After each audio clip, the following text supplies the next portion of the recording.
Baru, Solyu Intense Lip Stain. Warna intens, tahan hingga 12 jam. Beli sekarang. Ya, sementara itu pemirsa, pengamat ekonomi Core Indonesia meminta pemerintah memperkuat stabilitas perekonomian dalam negeri di tengah gejolak ekonomi Korea Selatan. Yusuf Randy Manilet menyebutkan ketegangan yang terjadi di Korea Selatan usai dicabutnya status darurat militer dipandang harus diwaspadai pemerintah Indonesia.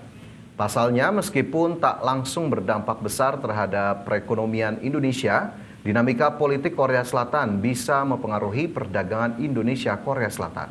Terlebih lagi, Korea Selatan selama ini menjadi mitra perdagangan strategis Indonesia. Saya kira jika mengukur dari status darurat politik yang telah dicabut oleh Presiden dan pemerintahan Korea Selatan, dampak yang kemudian bisa diberikan terhadap negara emerging market seperti Indonesia melalui jalur perdagangan itu relatif kecil.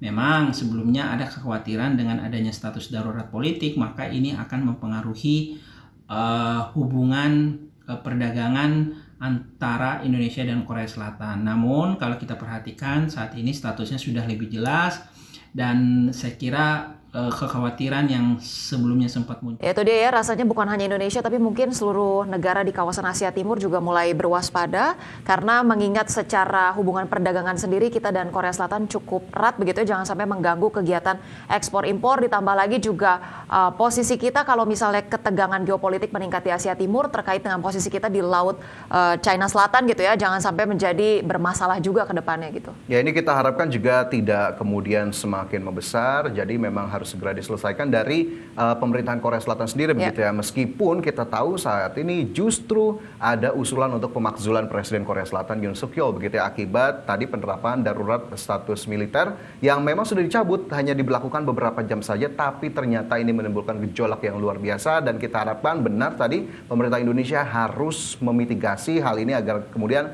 jangan sampai dampak negatifnya kena juga ke Indonesia. Iya, kan nanti bisa-bisa Rusia dan Korea Utara ya yang kemudian tertawa di balik gonjang-ganjing ada saat ini. Karena kemarin gitu ya. sempat menyebut Korea Utara ya dari Presiden Yoon Suk Yeol ini.